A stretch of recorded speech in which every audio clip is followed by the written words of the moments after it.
one more side.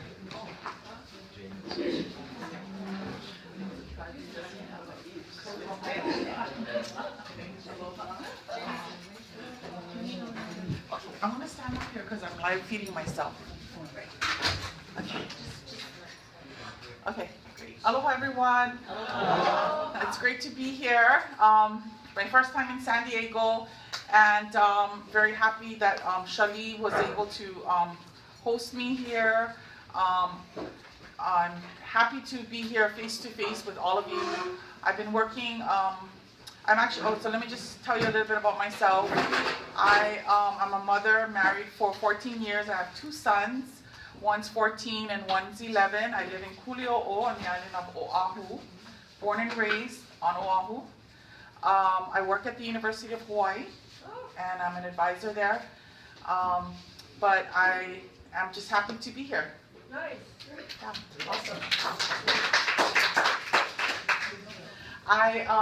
I'm going to be talking today about our ʻAha, Aloha, ʻAina.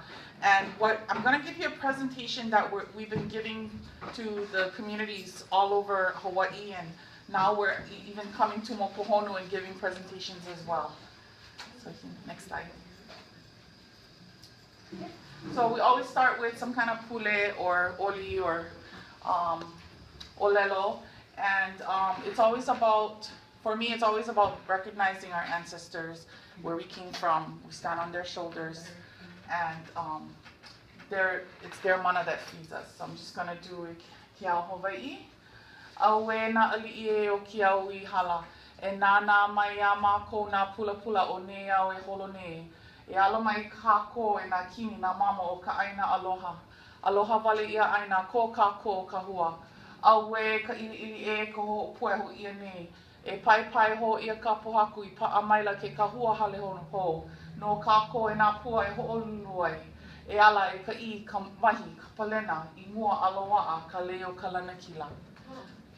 So basically that oli is just saying where are our chiefs? We've been scattered. We need to rebuild our foundation again. We need to come together. And that's what ʻAha Aloha ʻAina is all about. It's about bringing all Hawaiians together. Inclusive, being inclusive of everyone. Next one.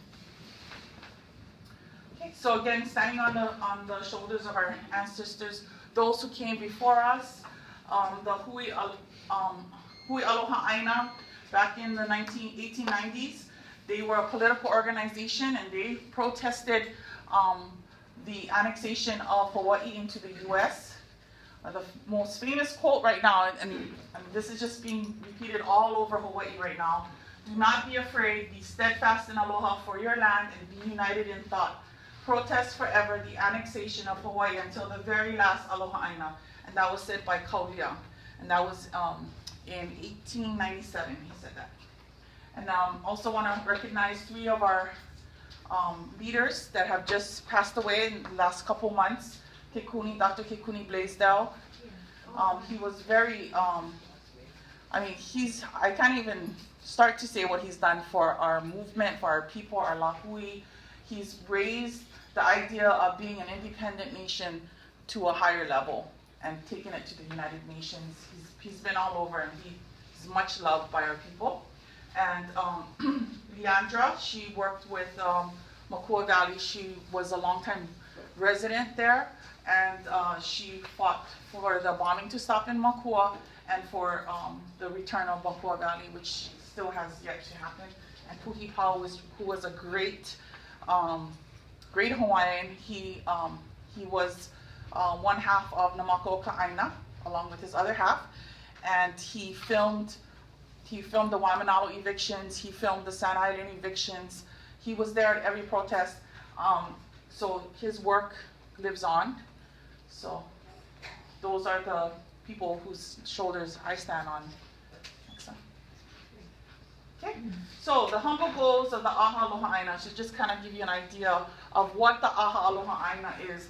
The ʻAha means to come together, to group together. Aloha is love. ʻAina is land. So it's to come together in love for our land. We have 4 goals. 1, to reaffirm our independence and right to self-determination as defined under the United Nations and not the U.S. 2, to resist and oppose Na'iapumi's claims to be the representative voice of the people. Okay, because you need to sign up on a roll to be part of Na'iapumi. So it's very exclusive. 3, reject the current Department of Interior endeavor to federally recognize Kanaka Maoli as Native Hawaiian tribe. And 4, unite our people and reveal the many different ways that our people have been building and rebuilding our nation over the past several hundred years up to the present. So those are our goals. Next. Okay, so I'm going to give you just a brief overview. It's in order in terms of time of what's happened, and I've condensed it. I mean, it's not the full history or what's been happening, but it goes from 1893 to 2016. Kind of give you an idea of what's happening and why things are happening the way they are. Next. Okay, so fact 1, 1893, our Hawaiian kingdom was unlawfully overthrown by a small group of American businessmen assisted by the U.S. military. And so a small group overthrew our kingdom without the consent and support of the Hawaiian people. Next one. Fact 2, 1897, 21,269 signatures were gathered protesting U.S. annexation, known as the Ku'e petition. At the time, there were approximately 40,000 citizens in the Hawaiian kingdom. So more than half, or pretty much every adult Hawaiian signed that petition. Almost everyone. Fact 3, 1898, despite the Ku'e petitions, Hawaii was illegally annexed into the U.S. to a joint resolution of the House and Senate. It was called the Newlands Resolution. And it was illegal because under U.S. law, they needed a treaty of annexation. And they couldn't do a treaty of annexation because a treaty of annexation needed a 3/4 vote of Congress, whereas a resolution only needed the majority vote, and they went with the resolution. So we're not technically, and I know a lot of people have been sharing this, we're not technically part of the U.S. under their laws. Next one. Fact 4, nearly 2 billion acres of kingdom national lands were seized by the U.S., known today as the ceded lands, and that includes Mauna Kea. Airports, Hilo Airport, the state legislature sits on ceded lands. Pretty much any place you can think of that's public in Hawaii is on Hawaiian national lands, aka ceded lands. Fact 5, 1959, Hawaii was removed to the United Nations list of non-self-governing territories eligible for decolonization after the statehood vote, which did not give independence as an option. So before that, I think it was in 1954, Hawaii was put on the list of the UN list of territories to be decolonized, and we were taken off after the statehood referendum. However, the statehood referendum only gave 2 options. They didn't give the option of independence. They just said, do you want to stay as a territory or do you want to become a state? Many thousands of our people boycotted that vote. So that wasn't, again, the voice of the Kanaka Maoli people. It was actually a way for the U.S. to take us off of that list, because one of the things that they needed to do was hold a referendum or a vote, and the vote that they created was rigged. They only had 2 options. They didn't have all the options on the table. Next one. In 1993, the U.S. apologized to Hawaiians and recognized that Hawaiian people never directly relinquished their claims to their cultural and political rights to sovereignty as a people or over their national lands to the United States, either through their monarchy or through a plebiscite or referendum. So this is the March of 1993. So in 1993, the U.S. actually admits it's wrong and apologizes. And it was passed by Congress. Okay, next one. Fact 7, in 2007, the United Nations recognized the rights of all indigenous peoples, including Kanaka Maoli or Hawaiians, to self-determination, which is to freely determine their political status and to freely pursue their economic, social, and cultural development. It's called the UN Declaration on the Rights of Indigenous Peoples.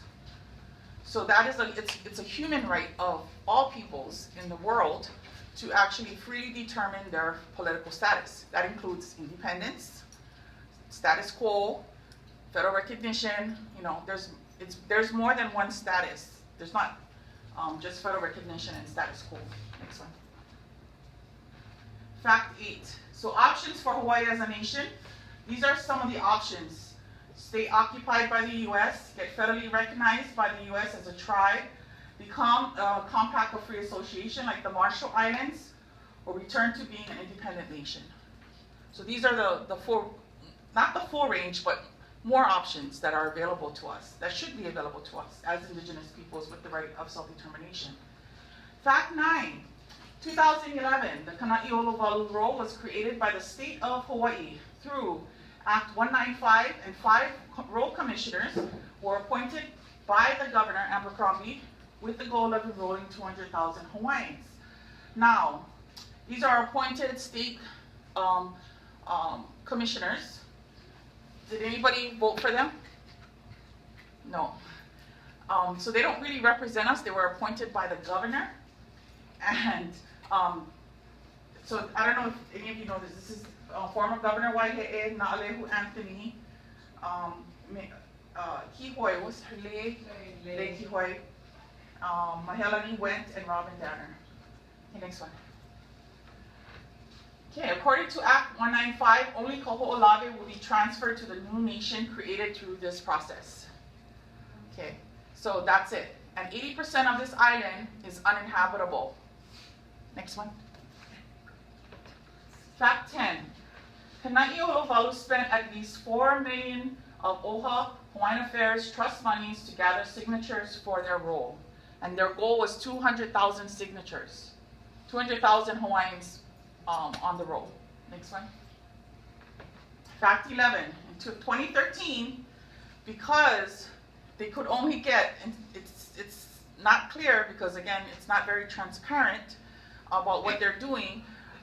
They only could get between 19 to 40,000 signatures on the roll with $4 million in 2 years.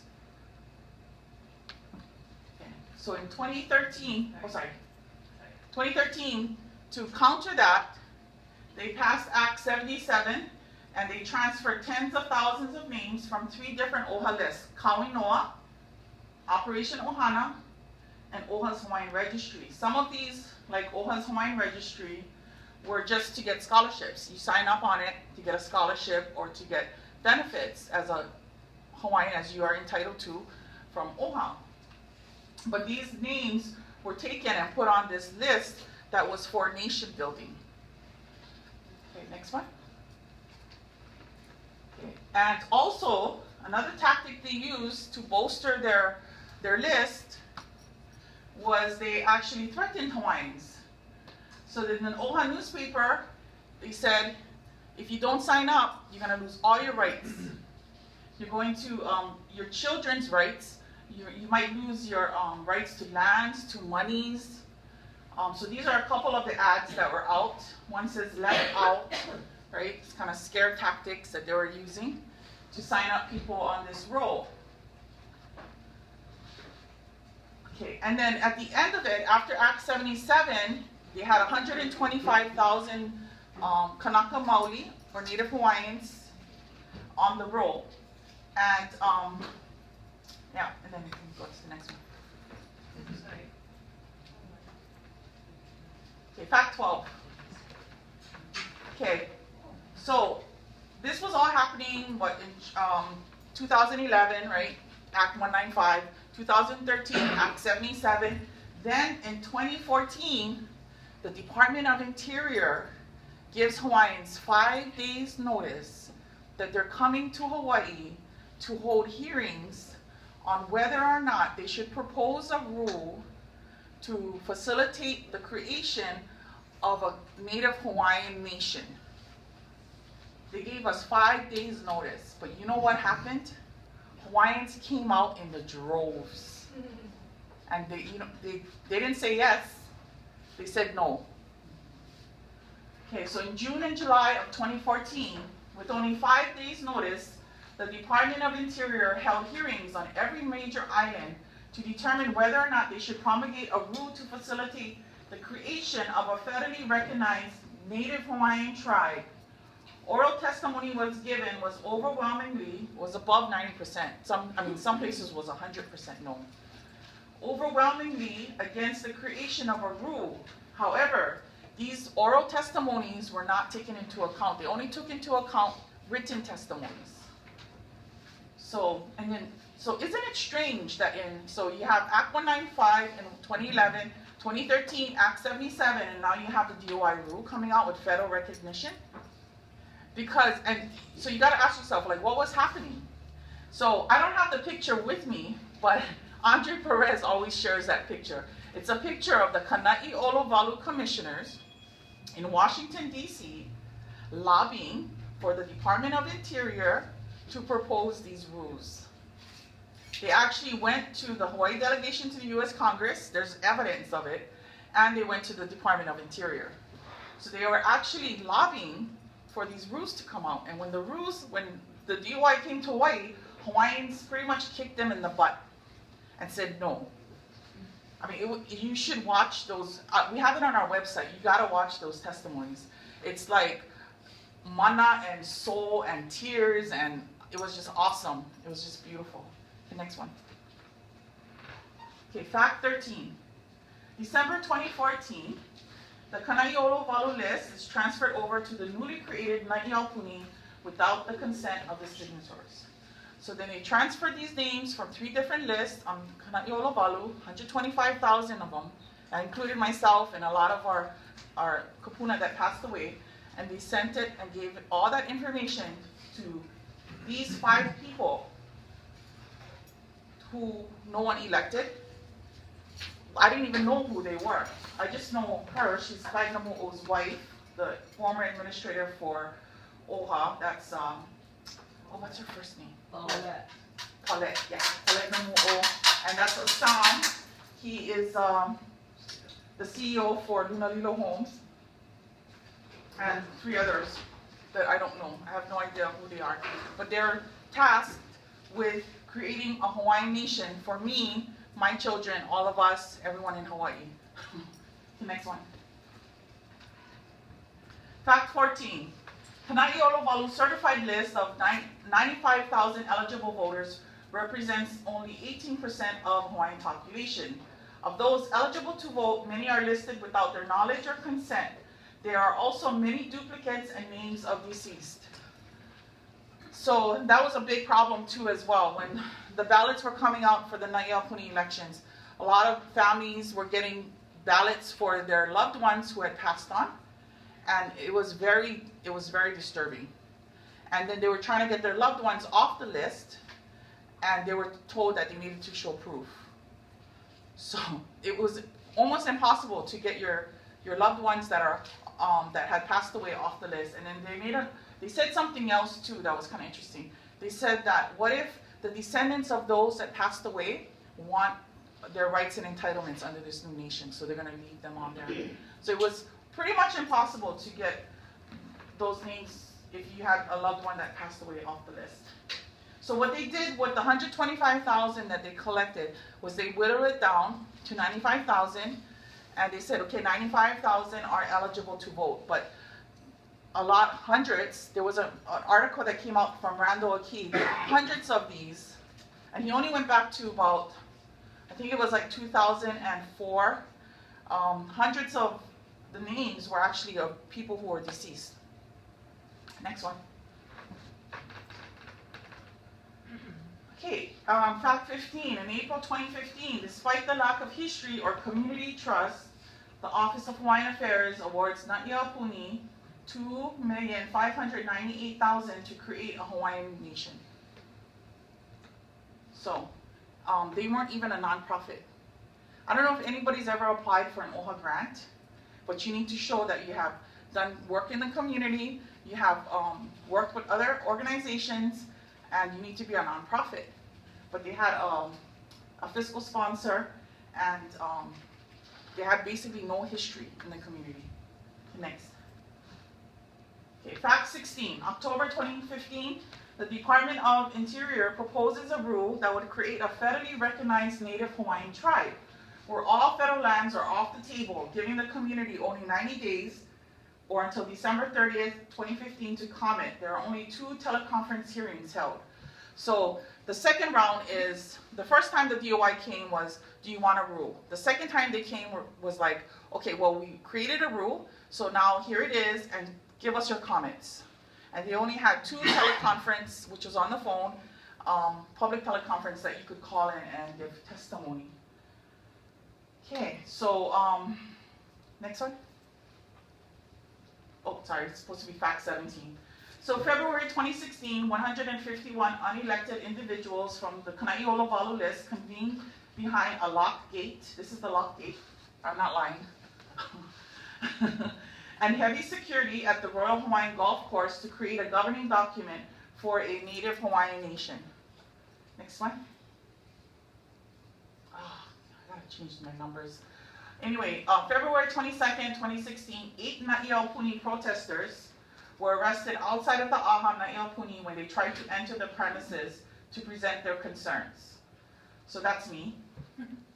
And that's Dr. Kalamani Hale. Okay, next one. Fact 17, February 26, 2016, the Na'iaupuni self-appointed delegates adopted their so-called Constitution of the Native Hawaiian Nation, with 70 of the 88 yes votes coming from Oahu and Mokuhonu. So that means that only 18 votes came from the outer islands, came from Maui, Hawaii, Ni'ihau, Lanai, Molokai, Hawaii.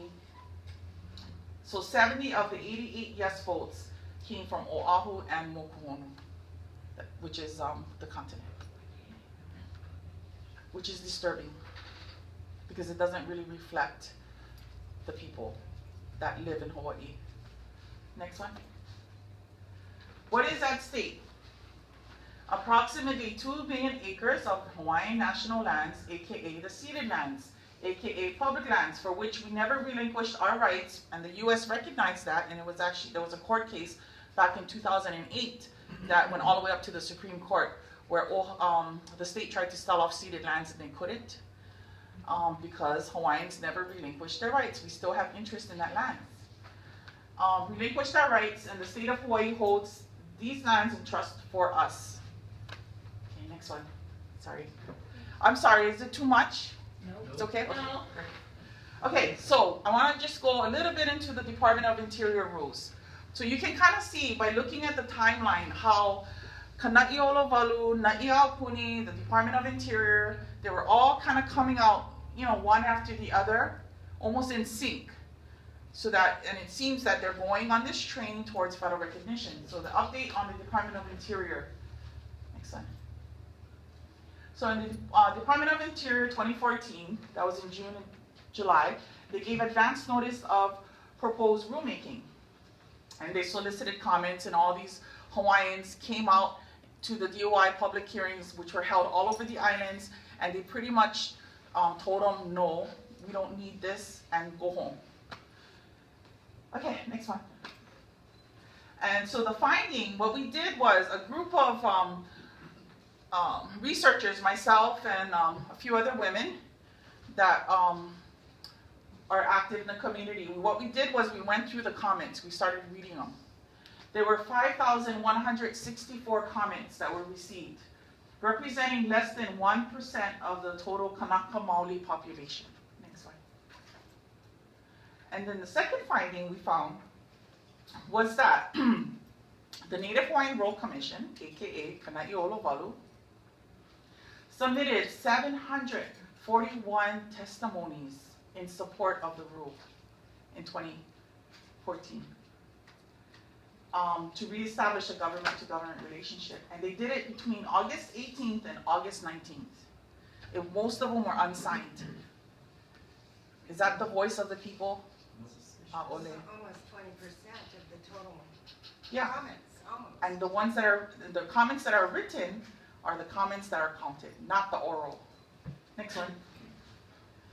Finding number 3, 1,831 ʻImua Hawaii postcards were submitted in support of the promulgation of the DOI rules. ʻImua Hawaii is an organization that it was started by people like Jay Danner, Lili'Kala Kamilihiwa, what's her name? She teaches at the university. Big Gregor. And it's a lot of Na'iaupuni delegates in there. I mean, so that it was started by them. So they submitted 1,831 postcards. Again, these postcards mean more than oral testimonies. And then they submitted another 1,021 exact duplicate Imua postcards, totaling 2,851 postcards. That's like more than half of the testimonies that was submitted to the Department of Interior. And that is definitely not the voice of the people. Next one. So this is a picture of the postcard they submitted.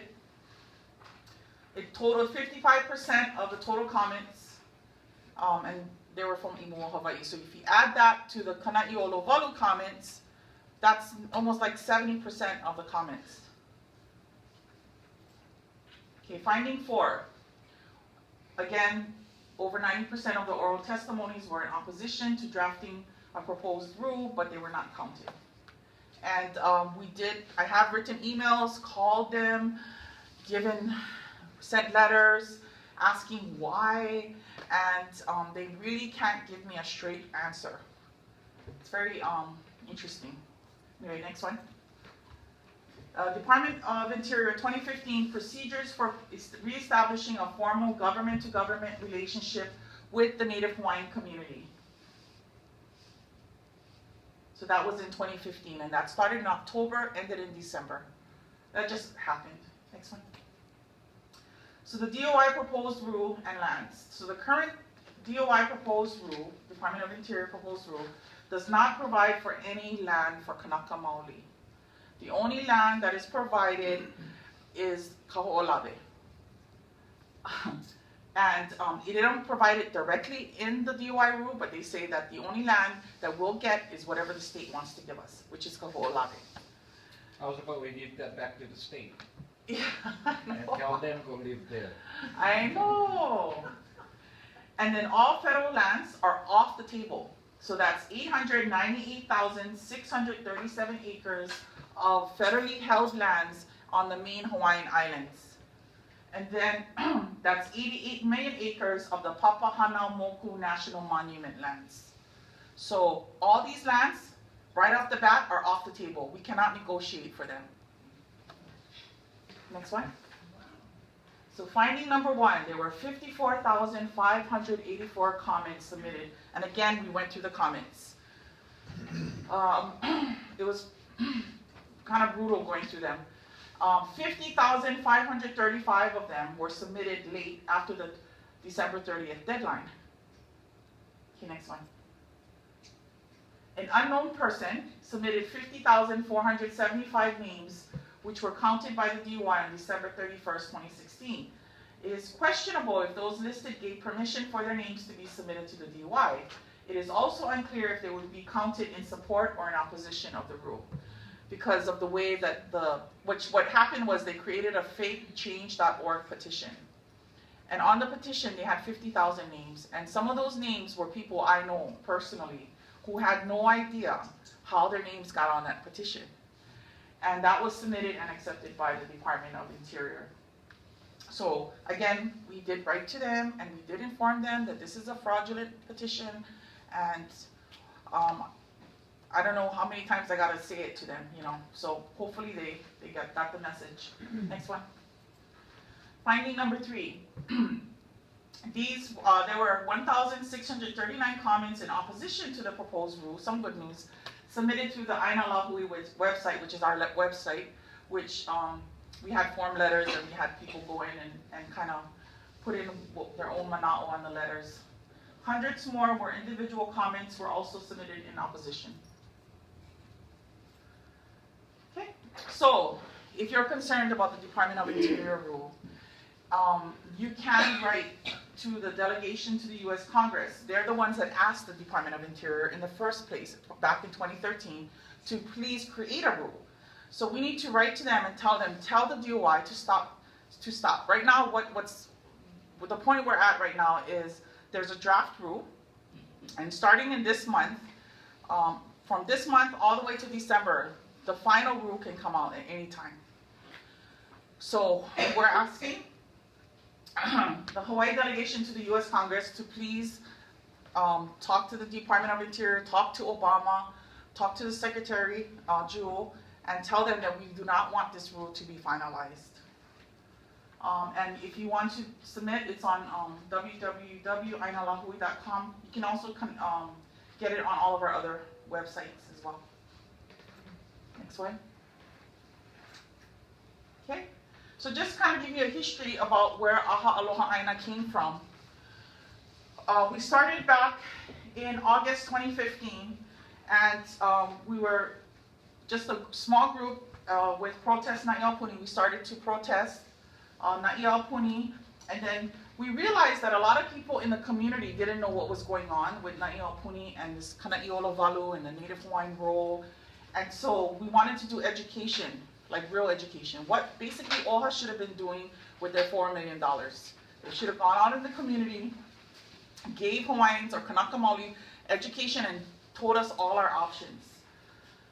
So we started in August, we started meeting, and we started having halavai Aloha ʻAina all over the state.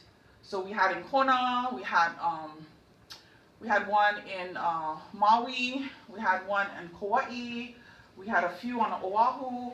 All of them were very well attended, and we realized that there was a real need and desire by the Kanaka Maoli people to learn what is going on, of course, because it has to deal with our future and the future of our children.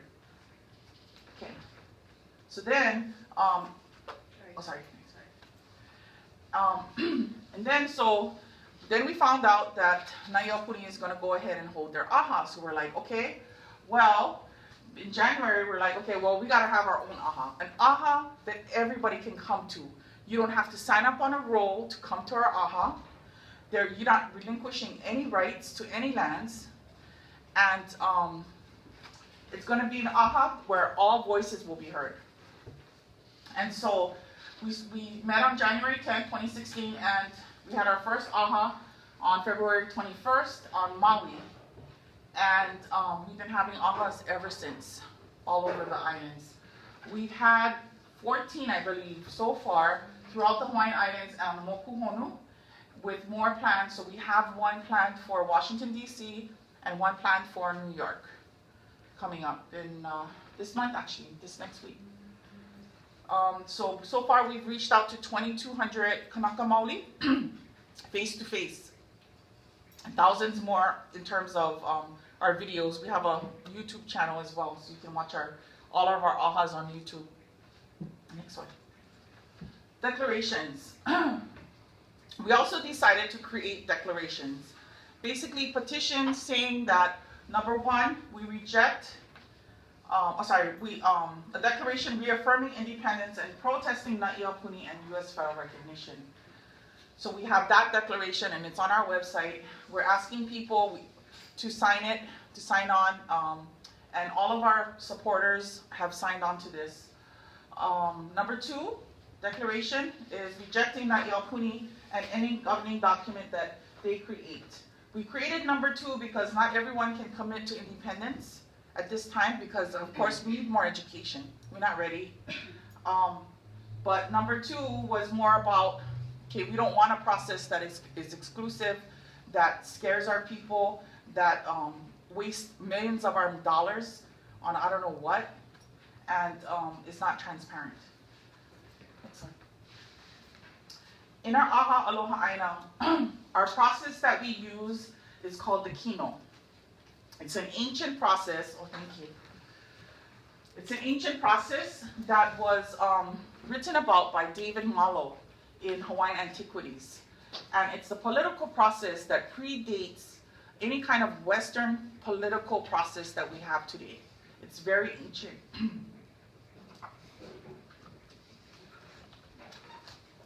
And so David Malo says that the way the lāhui, or the nation, was perceived by the people and the chiefs was as a kino. The po'o was the chief, the mo'i, but we don't have a po'o anymore. The po'o is the AINA. And then we have our kahuna, which is the right arm of the kino.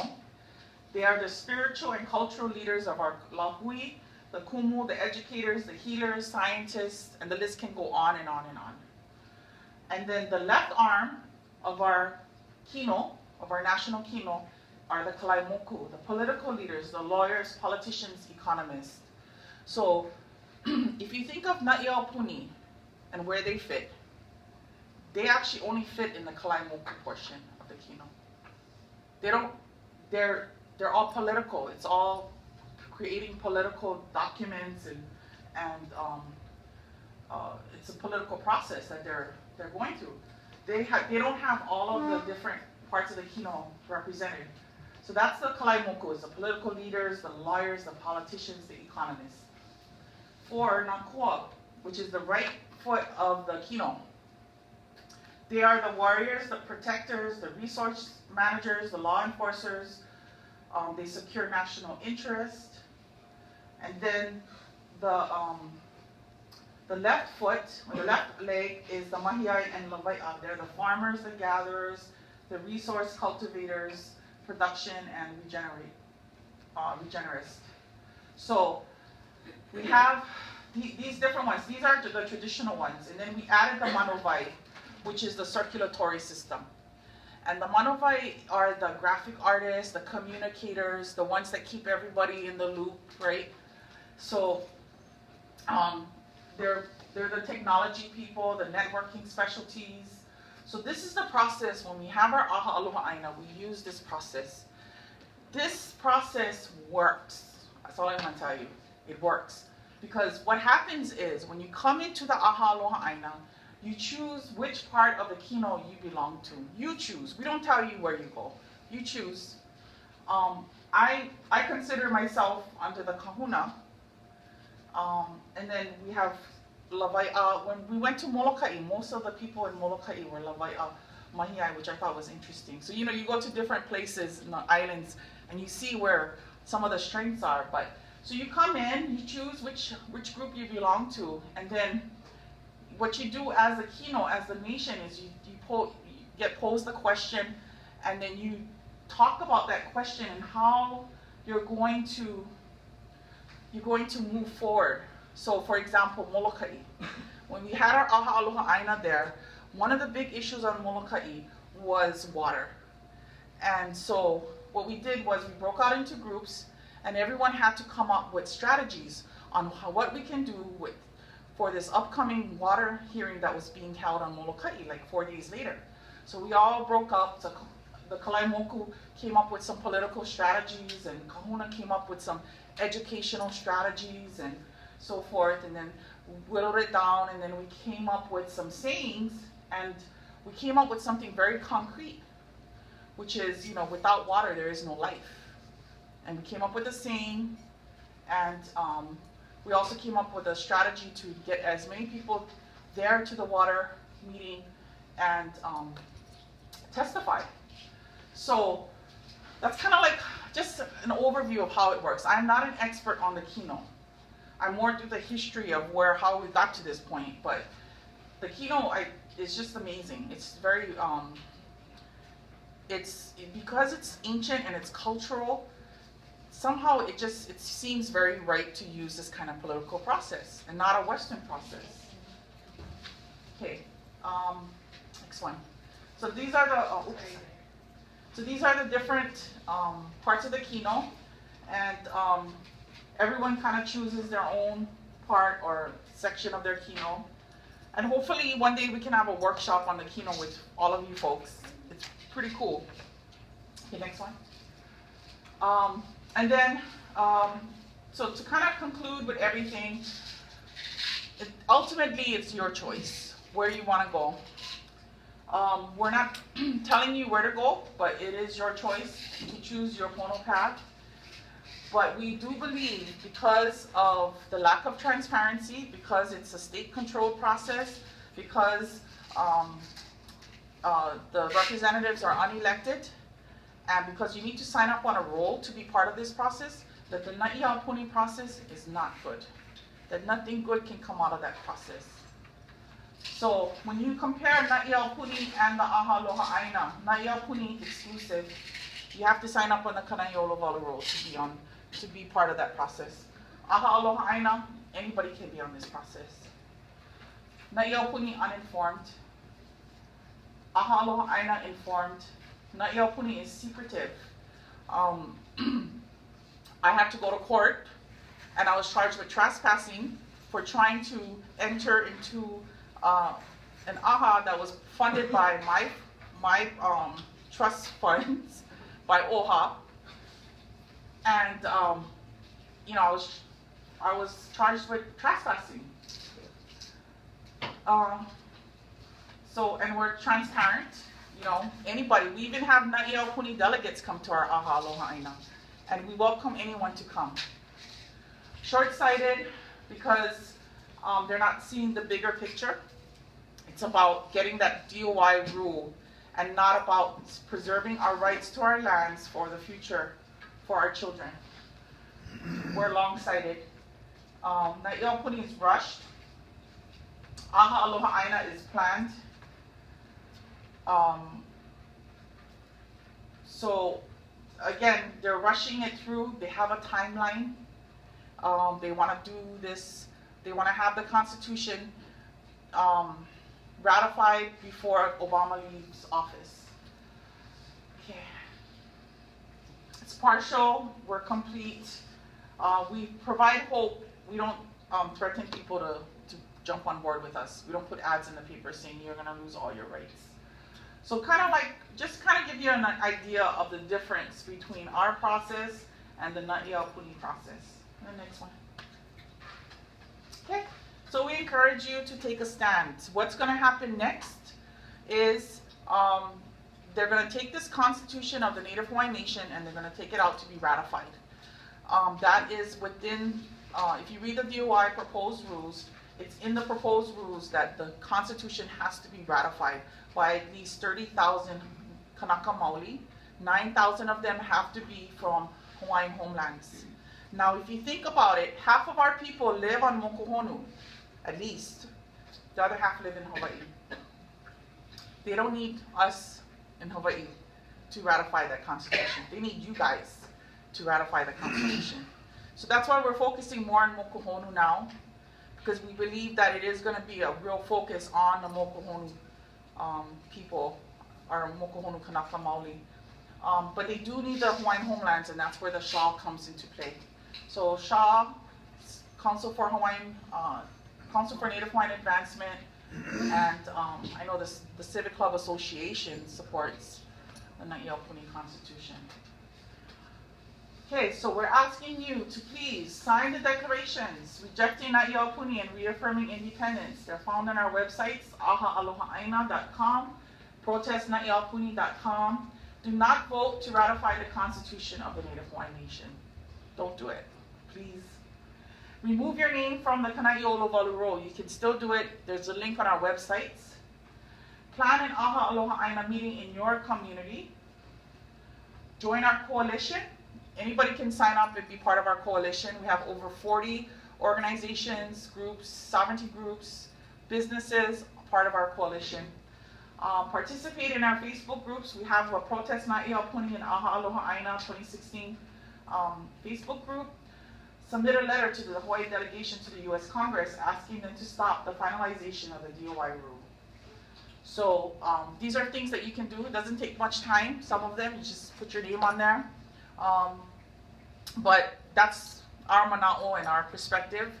Thank you so much for having me here. If you have any questions, I can take any questions you may have. Yes? You know, my name's Margaret Sanborn. Yeah. I don't know if I could support something of this nature, only because there are so many different areas of nation building that we have not even touched on. The advantages and disadvantages to this program. Tell me what the disadvantages are. Tell me what all of the other factions, their disadvantages and their advantages, to come together as a group or a nation. We all have to agree. I have been involved in coalitions in Hawaii in the past, and it isn't any different than what had happened with ʻAhahuiKiwila. Yeah. And it's a waste of dollars and cents.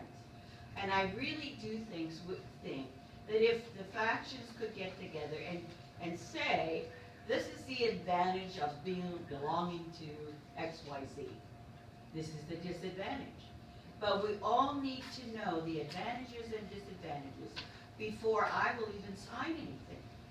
Right now, I'm comfortable where I am because that's what I know. Okay, so for me to change my mind to make Hawaii a better place, I need to know what the advantages and disadvantages are before I can even encourage my mo'opuna to move forward with our Hawaiian nation. So I'm perplexed. Yeah. And I'm not saying It what is you guys perplexing. are doing or not is not good. Yeah, it is perplexing. It- I there totally is- agree with you. I So- totally agree with you. We need more education. And the thing is, all we provide is an alternative. But what we're doing is education as well. And I think that's a big part of what the Aloha AINA is. We are not about creating a governing document or creating a Hawaiian nation. We're just about bringing our people together and doing what we can out there in our communities and getting that conversation and that dialogue going about what is nationhood, where do we stand, There's a lot of us in there that are pro-independence. So, and I know not everybody can commit to independence, and that's fine. But for us, it's more about for me, I would say, I can't really speak for everyone else, it's more about education and providing an alternative. Because that was one thing that always came up. We would say, don't sign up, you don't know enough of what's going on. Well, what's the alternative? So we did, we gave them an alternative, here it is. But we have no intention of creating a governing document or any kind of nation. We are the nation. We're the people, So I agree with everything you say, and I'm happy that you're undecided and you don't want to sign anything, because that's what we should be doing. We should be looking and reading everything that we sign, and that's the problem. I mean, Kauinoa was like a T-shirt campaign. You get a free T-shirt, you sign your whole rights away, to Kauinoa. And so it's like a T-shirt nation. You get a free T-shirt, you sign your rights away to the nation, to ʻAha. Yeah. I'm not, but I work in the law and I've researched this quite a bit. And what I believe is very scary that Na'iapuni and Abercrombie is trying to do is create, all of the Kanaka and Hawaiian nationals and subjects are trust beneficiaries. Right. And if they can create what they can call a beneficiary class, then that trustee relationship is eliminated and your land is gone. Now it belongs to the tribe, which is controlled and subservient to the Department of Interior. And that's my That's take. exactly. They've been doing it for years. The Department of Interior always sets up these Indian or Native American leaders, even though they're not real leaders. They make them sign a paper giving away all their lands to the U.S., and that's exactly what they're doing today. But it's happening now. But they're not being transparent with that. They're not saying that if you sign up, you're signing away your rights. Yeah, you're signing away your rights. You're letting this nation, basically speak on your behalf and negotiate on your behalf for your lands. It's a global settlement on our ceded and lands. their justification for doing Our this national is lands. the proxies, that the little fine print that I know Keaka had to sign, or we were looking at with the Hawaiian homelands, is you give them your proxy. And they say basically what you gave us is your authority to vote for you, even though it's a completely different area. Right. Yeah. You, sir. E pono ko ka mea noho ma Hawaii, e loa ana lawe leko le maka o dalo kukelo I kuhu ia. I have found that several of these organizations that are claiming agency for Hawaiian people are excluding Hawaiian-speaking people from the process. The process itself is important. If we violate our rights in the process, then how can we trust the outcome? So I want to know, is your organization facilitating a bilingual process to make this happen? That's a wonderful question. And I will take that back. And I totally agree with you too. I mean, the process has to be pono. And Maka'olelo Hawaii is, I mean, that we should. We have to. If we're going back and bringing our people back together. So that's a great point. And I think some of our discussions have been in Hawaiian language in Olelo Hawaii. But they were nice enough to translate. So it is a bilingual. I know our Windward one was bilingual. We had a lot of Olelo Hawaii people there. But I like that suggestion. Thank This you. process needs to include our existing capacities through our immersion school programs to provide material for them to participate. So if we don't document and publish every step of this process in the Hawaiian language, we're totally ignoring who we are. Right. Exactly. Thank you for that, Manalo. Any other questions? Okay, so I am live feeding myself on this. Sorry, I didn't live feed all of you because I know there's some issues with privacy matters and so forth. But it will be posted on our YouTube channel, and it probably will be posted on Olelo channel 53, so you can watch it again. Anybody else? Okay, great. Thank you so much. Mahalo nui loa for having me.